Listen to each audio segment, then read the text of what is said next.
बिस्मिल्लाहिर्रहमानिर्रहीम। मैं आज मेरे दोस्त और मेरे भाई नियाज रानी साहब के वालिद साहब के इंतकाल हुआ तो उसके लिए दुआ के लिए इनके पास तशरीफ़ लाए हैं। हमारा मेरे बाकी दोस्त जो हैं हिंदुस्तान से भी तशरीफ़ लाए हैं, येलो साहब हैं, सलीम साहब हैं और हाजी बरकत साहब हैं। हम सब आज आए क्योंकि इनके साथ एक बड़ा तवील रिश्ता है, दोस्ती है, एक ताल्लुक़ है।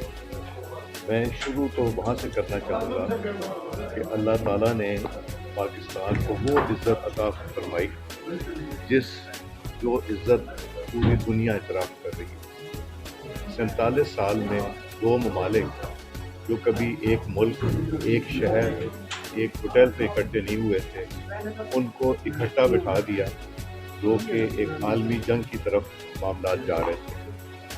इसमें मैं खराज तहसीन पेश करना चाहता हूँ प्राइम मिनिस्टर पाकिस्तान मोहम्मद शहबाज शरीफ साहब को,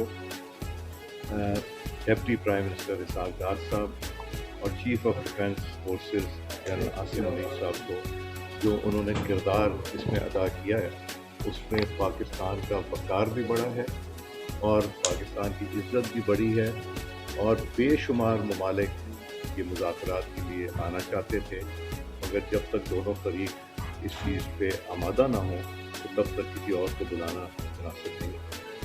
47 साल की ये दूरी, दुश्मनी, सैंक्शंस, इसके बावजूद एक मेज़ पे बिठाना एक बहुत बड़ी बात है और अल्लाह ताला का शुक्र अदा करते हैं क्योंकि पाकिस्तान पूरी कौम के लिए बाइस फ़ख्र है।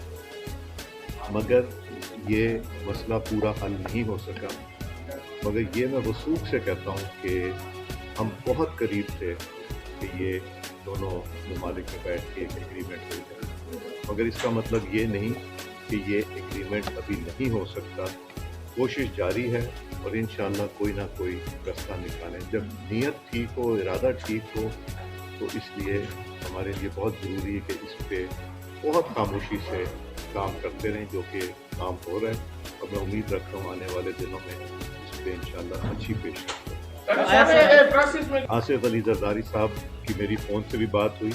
आसिफ अली जरदारी साहब सदर पाकिस्तान हैं और हुकूमत ने हर चीज़ में आसिफ अली जरदारी साहब को शामिल रखा, उनसे मुशावरत करते रहे, नवाज़ शरीफ साहब से मुशावरत करते रहे और कोई भी इस पे ये अगर सोच रहे हैं कि माइनस था तो कोई माइनस नहीं था हमारे।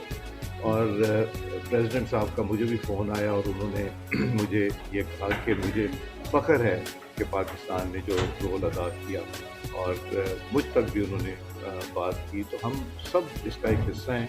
ये सब पाकिस्तानियों की एक पता है और इज़्ज़त बड़ी है, किसी एक जमात की नहीं या किसी एक शख्स की नहीं, पूरे पाकिस्तान के लिए ये बाइस इज़्ज़त।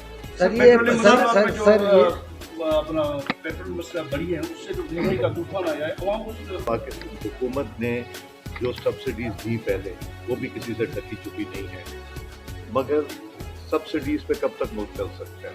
उसके बावजूद हुकूमत पाकिस्तान ने बेशुमार स्टेप्स उठाए हैं जिसमें कि आवाम को रिलीफ ट्रांसपोर्ट में दिया। जैसे ही कुछ थोड़ी सी बेहतरी आई कीमतों में, कीमतें भी कम कर दी, ट्रांसपोर्ट वालों को रिलीफ दे रहे हैं, मोटरसाइकिल वालों को रिलीफ दे रहे हैं। तो जो कर सकती है हुकूमत पाकिस्तान करेगी और इंशाअल्लाह ये रिलीफ पहुँचाती रहेगी। मगर जिन लोगों ने फ़ायदा उठाने की कोशिश की उनके ऊपर कड़ी नज़र भी पूरे पाकिस्तान में।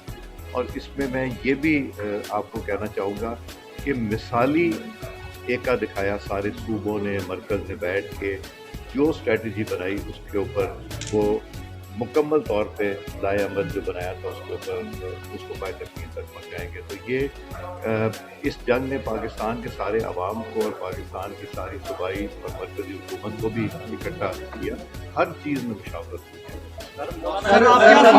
मौलाना साहब से मेरा भी ज़ाती ताल्लुक़ भी है और एक वो मेंबर भी हैं कौमी असेंबली के।